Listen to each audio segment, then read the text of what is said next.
It was nearly 48 hours after the murder, and Claire could feel the walls closing in around Ethan Matthews. The forensic team had finally uncovered a key piece of evidence, a broken phone screen in the garbage bin behind the Matthews house. At first glance, it appeared to be discarded, but upon closer inspection, the phone had been smashed intentionally, likely in an attempt to destroy any incriminating data. Lakeside Hills was the kind of town that never seemed to change. It was a place where neighbors still greeted each other by name, where everyone knew your business before you even had a chance to announce it, and where success was often measured by the size of your house and the quiet, picturesque way you lived. But for Ava Matthews, Lakeside Hills was a place to return to, a place she could never truly escape. At just 20 years old, Ava had already achieved what many could only dream of, a successful online business selling eco-friendly products that had gained attention well beyond the boundaries of this quiet little town. She had grown up here, but after high school, she had left for New York, chasing an education in business and the kind of opportunities that Lakeside Hills couldn't offer.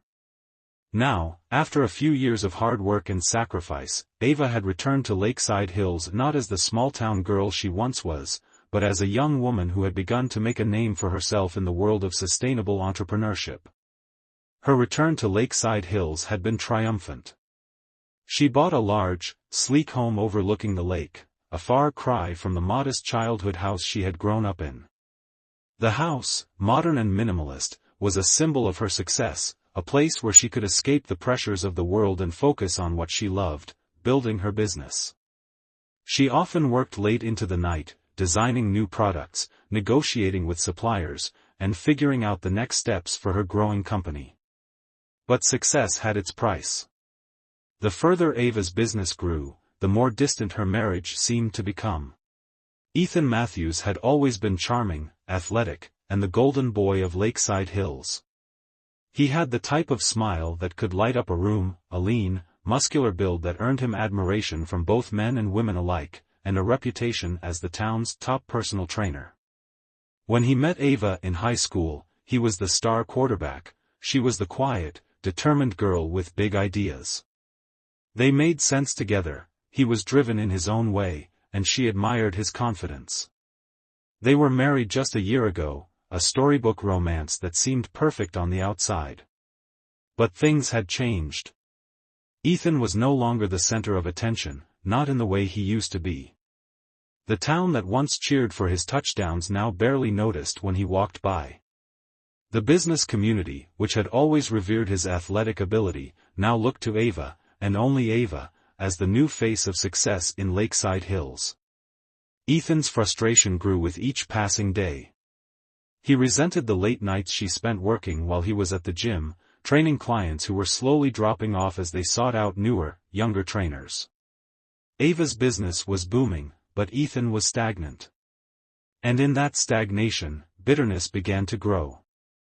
That evening, as the sun dipped low over the lake, casting a warm golden hue across their living room, Ava sat on the couch, her laptop open in front of her, reviewing sales numbers for the month.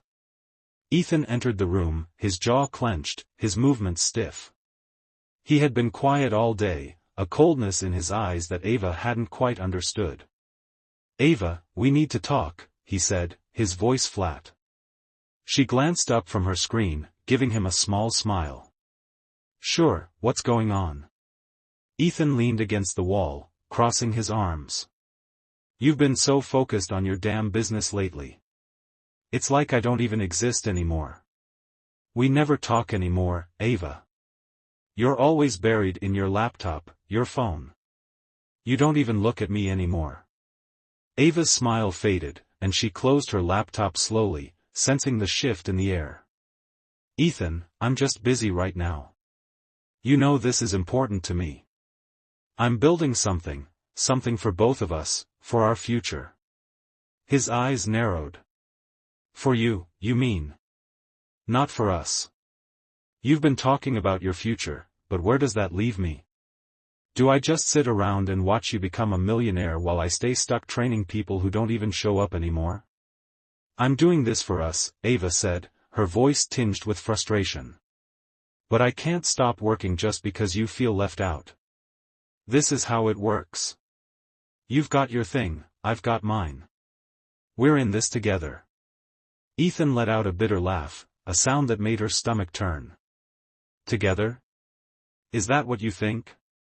You're too busy building your empire to notice me drowning, Ava. Ava stood, setting her laptop aside. Her voice softened, trying to calm the situation. Ethan, I'm not ignoring you. I love you. But we have to be realistic. My business is taking off, and it needs attention. He stepped forward suddenly, his voice rising. And what about me? What about my career? You think I'm just supposed to sit here, waiting for you to throw me a bone while you get everything you ever wanted? Ava's heart sank. She had seen the signs of tension in Ethan before, but this was different, darker. There was anger in his eyes now, something she hadn't seen in him before. It was like a switch had flipped, and all the hurt he'd been hiding came crashing to the surface. I'm not asking you to wait around, Ava replied, her voice shaking slightly. But you need to understand that I can't be everything to you, Ethan. I can't be your therapist, your business partner, and your wife all at once. I'm trying. Trying? Ethan shouted, his face red with rage. You think I'm just some damn accessory in your perfect life? Your business, your house, your success. You're drowning me, Ava. The room was thick with tension. Ava could feel her chest tighten as she struggled to breathe, her throat constricting.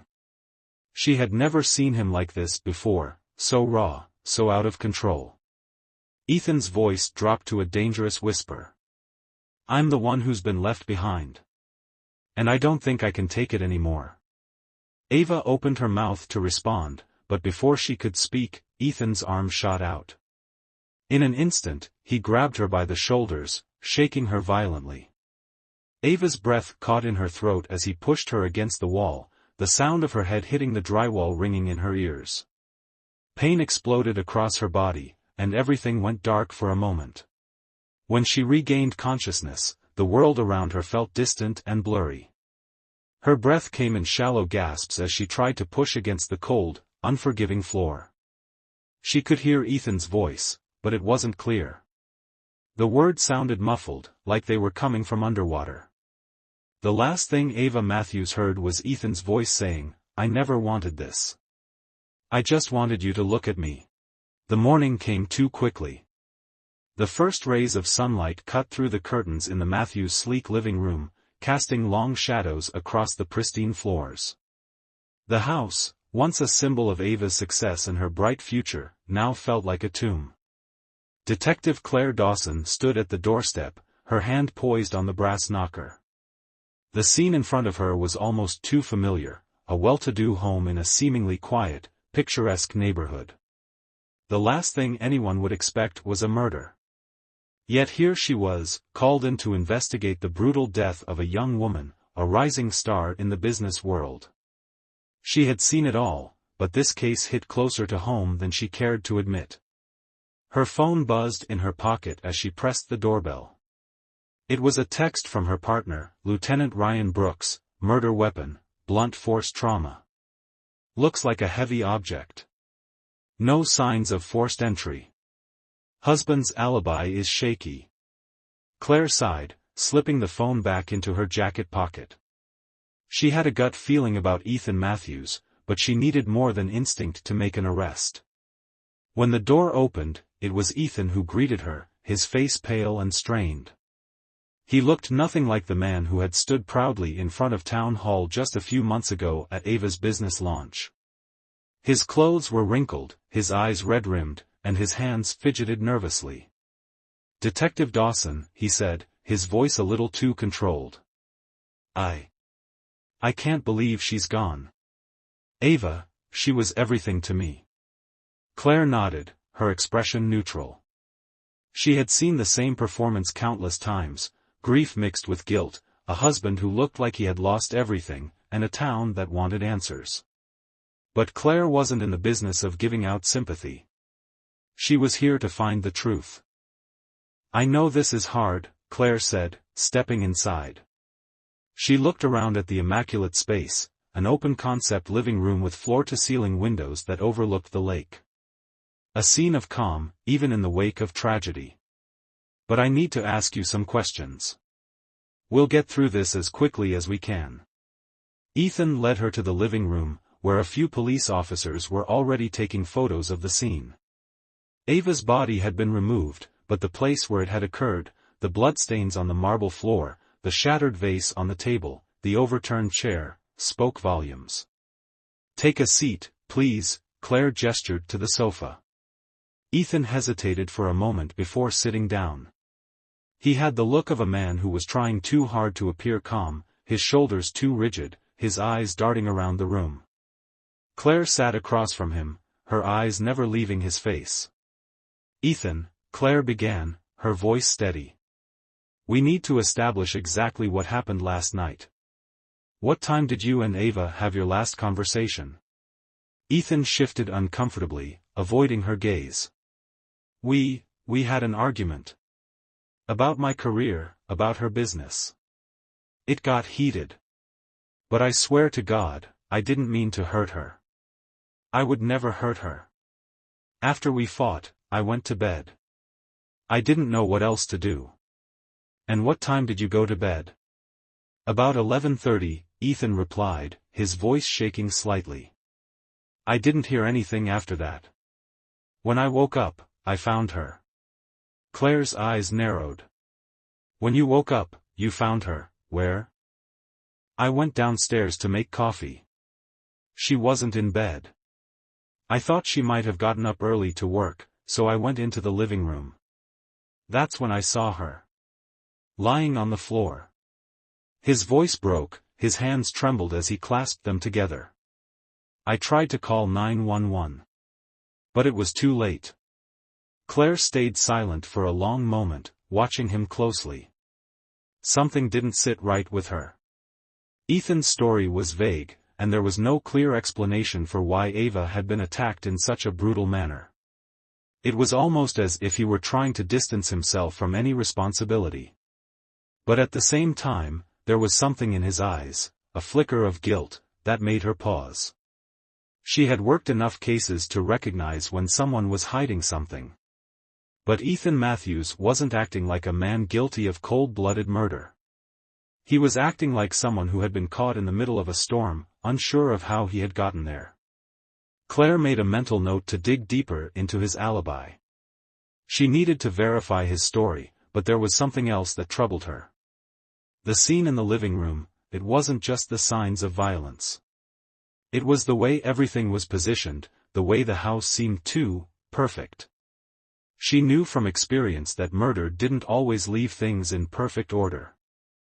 It had been a long day, and as Claire sat in her office, reviewing evidence, her mind kept drifting back to the Matthews house. Ava's life had been cut short so violently, and Ethan's story, though plausible on the surface, left her with more questions than answers. She was looking over the forensic report when her phone buzzed, snapping her back to the present.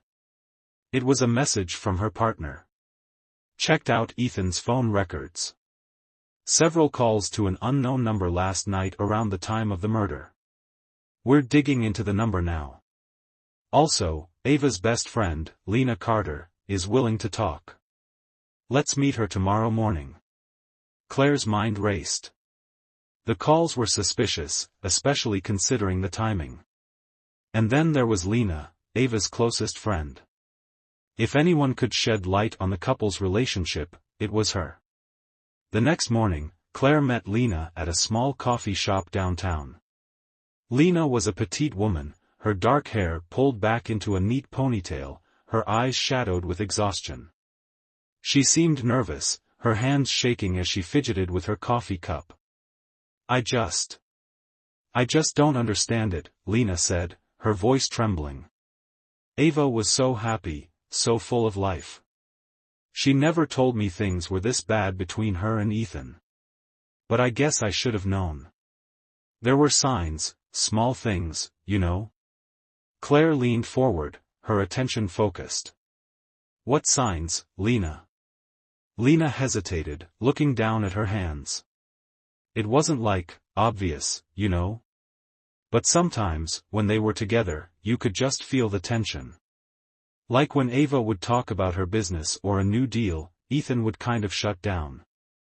I thought it was jealousy at first, but there were moments when he would get really cold with her, especially when she was focused on work. Like he resented her success. He never said it outright, but I saw the way he looked at her. Claire's mind raced. So Ethan had been struggling with Ava's success, and there had been tension. But was that enough to drive him to murder? Something didn't add up. Lena continued, her voice barely above a whisper. And there was this one night, about a week ago, when I saw them argue at a party. Ethan was so drunk. Ava looked embarrassed. I could see her trying to calm him down, but it wasn't working. She told me the next day she was worried about him, that he might be spiraling. But she didn't want to talk about it. Claire nodded, absorbing the information. It was clear that the cracks in their marriage had been there for a while.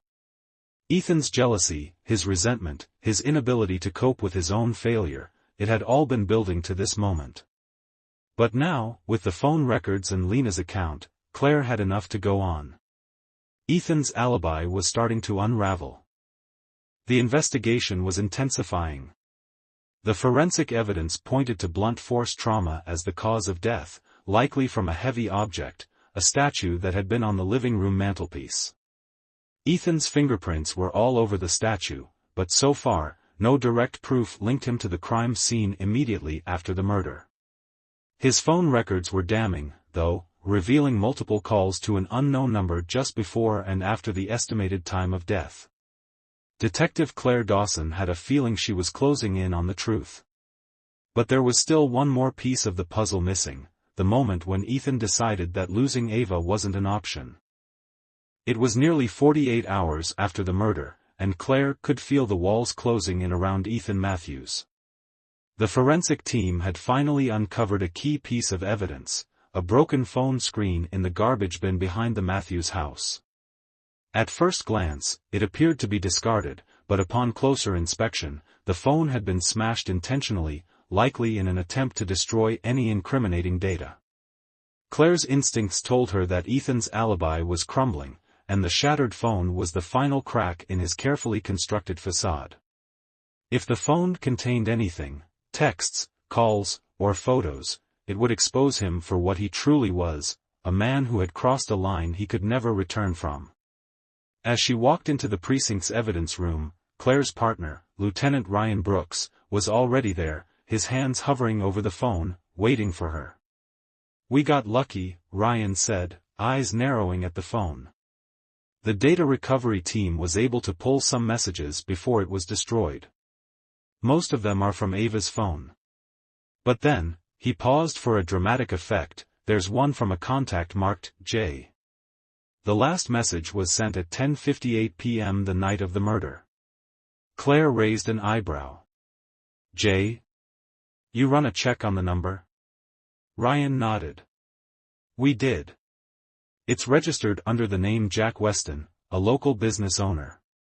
He owns a high-end fitness equipment company here in town. Known Ethan for years, apparently." Claire frowned. This was new information. Jack Weston? She didn't know much about him, but it was clear now that the situation was getting more complicated. Could Ethan have been reaching out to someone else in the hours leading up to Ava's death? And why? Was he planning something with Weston? Or was this a desperate attempt to hide his guilt? "Let's bring him in," Claire said, her voice cold and commanding. "I want to hear his side of the story." Jack Weston arrived at the police station looking exactly how Claire expected, well-groomed, confident, a little too polished for her taste. He was in his mid-30s, wearing a sharp black suit that screamed wealth. He walked in with the air of someone who wasn't used to being questioned by the police. "You can have a seat, Mr. Weston," Claire said, motioning to the chair in front of her desk. "We just want to talk." Jack gave her a smooth smile, but it didn't reach his eyes. "I know why you're here, Detective. I've heard the rumors about what happened to Ava. It's tragic. Claire studied him closely, her sharp eyes noting the slightest twitch of his hand as he brushed his hair out of his face. "Tell me about your relationship with Ethan Matthews," she began. Jack leaned back in his chair, his expression casual. "Ethan and I have been friends for a long time. We used to train together back in the day. He's a good guy, just. I think things got a little out of control with Ava's business success. He'd been talking about it a lot recently, about how she was always working, how she was taking over everything. But he's always had a bit of an ego. I mean, he didn't take it well when she became the one everyone was talking about in town, you know?" Claire's eyes sharpened. So it was true. Ethan hadn't been the only one harboring resentment toward Ava. Jack was trying to play it cool, but his words were starting to sound rehearsed. She pressed him further. "Did Ethan ever mention anything specific about his marriage with Ava? Any problems?" Jack hesitated for a moment before answering. "Nothing too serious. He just mentioned that she was becoming distant. That she didn't need him anymore. I don't think it was anything he couldn't get past, though. He's a strong guy. But maybe he felt threatened. I mean, he's always had a bit of a temper. A little temper." That was an understatement. Claire leaned forward. "So, how do you explain this text message from you to Ethan on the night of Ava's murder?" Jack froze, his eyes darting briefly to the folder on Claire's desk. I don't know what you're talking about. I didn't send anything to him that night." Claire slid the recovered message across the table. It was brief but telling. "It's time. She's slipping. Finish it. Call me if you need help." Jack's face paled, and his eyes widened in realization that he had been caught. He leaned forward, his voice dropping to a whisper. "You don't understand. It wasn't supposed to go this far." "Go where?" Claire asked sharply, her voice low but lethal. "Tell me everything. Now." Jack's facade finally cracked. He slumped in his chair, his shoulders sagging with the weight of his guilt. "Ethan was losing control. He called me a few nights ago, asking for advice. He didn't know what to do with Ava. She was just too successful. Too much of a threat to his pride. He didn't want to leave her, but he didn't know how to make her see him anymore. I told him that sometimes you just have to do something drastic. You know, to make them see you. I never thought he would actually hurt her." But that night, his voice trailed off, the gravity of his words sinking in. Claire's stomach turned. She could feel the depth of the tragedy now, like a cold weight pressing on her chest. Ethan had been spiraling, manipulated by his insecurities, egged on by someone who had no right to interfere in his marriage. Jack had planted the idea, but Ethan had made the choice. He had crossed that line on his own. "I never thought he'd kill her," Jack muttered, his voice shaking. "I thought he'd just scare her, get her to see he was still important. But when he called me that night, he said he'd done it. I told him to get rid of the phone, to cover his tracks. He was freaking out. I didn't know what to do. I just..." Claire stood, cutting him off. "Enough. You're going to the station for questioning. You'll be charged with conspiracy to commit murder, among other things." The weeks that followed Ava's murder were a blur of legal proceedings, media frenzy, and emotional turmoil. Ethan Matthews was arrested after his confession, though the details were far less certain than he had initially claimed. The prosecutor had enough evidence to charge him with first-degree murder, and his trial was set to begin shortly. Jack Weston, too, was facing charges for his role in the plot, though he seemed to be merely an accessory, a man too weak to stop his friend from making the worst decision of his life.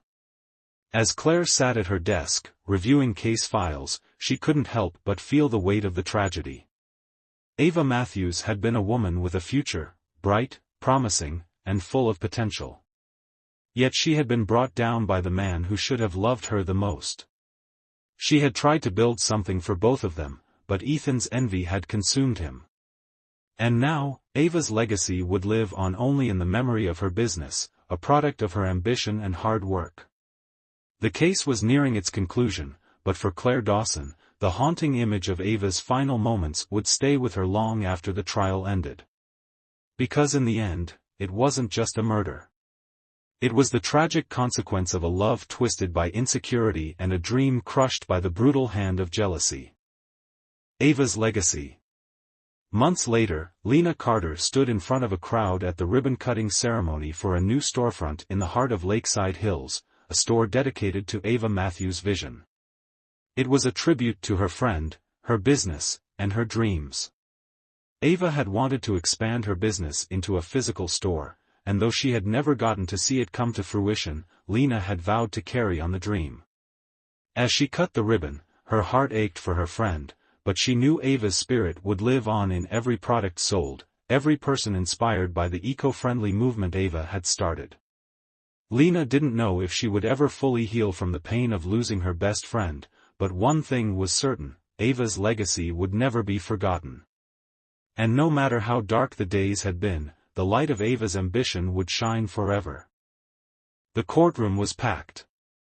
It had been weeks since Ava's murder, and the small town of Lakeside Hills had been shaken to its core. The trial of Ethan Matthews was a spectacle, a tragic public event that everyone in town seemed to be talking about. Gossip spread like wildfire, and every newspaper, both local and national, had picked up the story of the young woman brutally murdered by her spouse. The courtroom was filled with tense energy as the proceedings began. Claire Dawson sat in the front row, watching the defense attorney, a sharp-suited man named Gregory Daniels, prepare his opening statement. Ethan Matthews sat beside him, his face pale, his eyes downcast. He hadn't looked like the confident man he once was. There was no charm left, no bravado. Instead, he seemed to shrink into himself, a man broken by his own choices. On the other side of the courtroom, Lena Carter sat in the front row, her eyes red from lack of sleep. She had spent weeks trying to process the loss of her best friend. It had been hard to accept that Ava's life had ended so violently, taken by the very person she had trusted the most. Lena knew she had to be there, to honor Ava's memory and make sure justice was done. But it was hard. Every day felt like a weight on her chest. She couldn't shake the image of Ava's lifeless body, the blood staining the floors of that beautiful house. The judge entered, and everyone stood, the room falling silent as he took his seat. Judge Elizabeth Barnes was a stern woman, known for her no-nonsense attitude. She looked over the room briefly before turning to the lawyers. "Mr. Daniels, please begin your opening statement," she said. Gregory Daniels, Ethan's defense attorney, stood and adjusted his tie before addressing the court. His voice was calm, smooth, and calculated, meant to ease the jury into a more sympathetic view of his client. "Ladies and gentlemen of the jury," he began, "what you are about to hear is the story of a man who made a tragic, but not premeditated, mistake. Ethan Matthews is not a killer. He is a man who has made mistakes, a man who acted out of frustration, confusion, and in a moment of weakness. We do not dispute that his wife, Ava Matthews, was killed. But what we do dispute is the assertion that Ethan Matthews set out to kill her. The prosecution will paint him as a cold-blooded murderer, but the truth is far more complicated. This is a case of a man pushed beyond his limits. A man who made a grave error in judgment, and who will live with the consequences for the rest of his life. But he is not a murderer. He is a man in pain." Claire's stomach twisted as she listened to the defense's argument. It was predictable, of course. Every defense attorney in a case like this would try to paint the victim as the cause of their own demise, to humanize the perpetrator, to evoke sympathy for a man who had killed his wife in a fit of rage. It made Claire sick to her stomach. Gregory Daniels continued, "We ask that you listen to the evidence, look at the facts of the case, and remember that in every relationship, there are two sides to the story. This case is no different. And when the full truth comes out, you will see that Ethan Matthews deserves a chance at redemption." As he finished, the courtroom fell silent. Claire's hands gripped the armrest of her chair as the prosecution began their case. The prosecution's strategy was straightforward. Claire Dawson had been gathering evidence for weeks, and she was ready to present the damning facts that would seal Ethan's fate. The first witness was Detective Claire Dawson herself. She stood tall in front of the jury, speaking with conviction as she recounted the events leading up to Ava's death. She detailed the investigation, the evidence found at the crime scene, and the phone records that tied Ethan to an unknown number. Her voice was calm but firm, and the jury listened intently as she described the shattered phone, the bloodstains in the living room, and the broken vase, the telltale signs of a struggle. The victim, Ava Matthews, was killed by blunt force trauma, Claire explained. The murder weapon, a heavy statue found at the scene, was covered in the defendant's fingerprints. We also found evidence that the defendant attempted to destroy his phone and cover his tracks after the murder. She paused for a moment, her eyes scanning the faces of the jury. But the most telling piece of evidence is the text message sent from the defendant's phone to the co-conspirator, Jack Weston, at 10:58 p.m. on the night of the murder. The message read, "It's time. She's slipping. Finish it. Call me if you need help." The room was quiet. The defense attorney immediately objected, but the judge overruled him. The jury was shown the text message. It was clear, the murder was not a crime of passion. It was premeditated. Ethan had made a choice. And he had planned it with someone else. As the trial continued, the prosecution called Lena Carter to the stand. Her testimony was one of the most emotionally charged moments of the trial. Lena was visibly shaken as she took the stand, her hands clasped tightly in front of her. She had been Ava's best friend since childhood. She knew the ins and outs of their relationship, the quiet moments of love and laughter, and the rising tension between the couple. "Lena," the prosecutor began, his voice soft but steady, "can you tell the jury about the state of Ava's marriage to Ethan in the months leading up to her death?" Lena wiped away a tear and nodded. She was my best friend. We talked all the time, and over the past few months, she started to tell me more about what was happening with her and Ethan. She was worried. She told me that Ethan wasn't happy with how successful she was becoming. That he was feeling overshadowed. Lena paused for a moment, her voice faltering as she tried to gather herself. "I told her she needed to talk to him about it, but she was scared. She didn't want to lose him. She loved him, but it was clear that things weren't right. She started to change. She became more distant, more focused on her work. And he didn't help. He didn't support her. He resented her success." Claire watched Lena closely. She could see the pain in her eyes, the weight of grief. But there was also anger at what had happened to her best friend, anger at the man who had betrayed her trust. "I wish I had known more," Lena whispered, her voice breaking. "I wish I had been able to help her. I never thought it would end like this." The defense had one last chance to defend Ethan, and they took it with all the force they could muster. Gregory Daniels called Ethan to the stand, hoping that his testimony would soften the jury's perception. Ethan walked to the witness stand slowly, his face drawn and tired. He glanced briefly at his wife's family sitting in the front row before taking his seat. "Mr. Matthews," Daniels began, "can you tell the jury about the events of that night? What happened between you and Ava?" Ethan's voice was soft, almost pleading, as he began to recount the argument he had had with Ava. He told the jury about the frustration he felt, how Ava was consumed by her business, how he felt like he had lost her. He spoke about how he was angry, how he felt invisible next to her success. He described how, after their argument, he had gone to bed, unable to calm the storm in his chest. "I didn't mean for it to go this far," he said, his voice breaking. "I loved her. I didn't want to hurt her. But I was. I was lost. I didn't know what to do anymore. She didn't need me.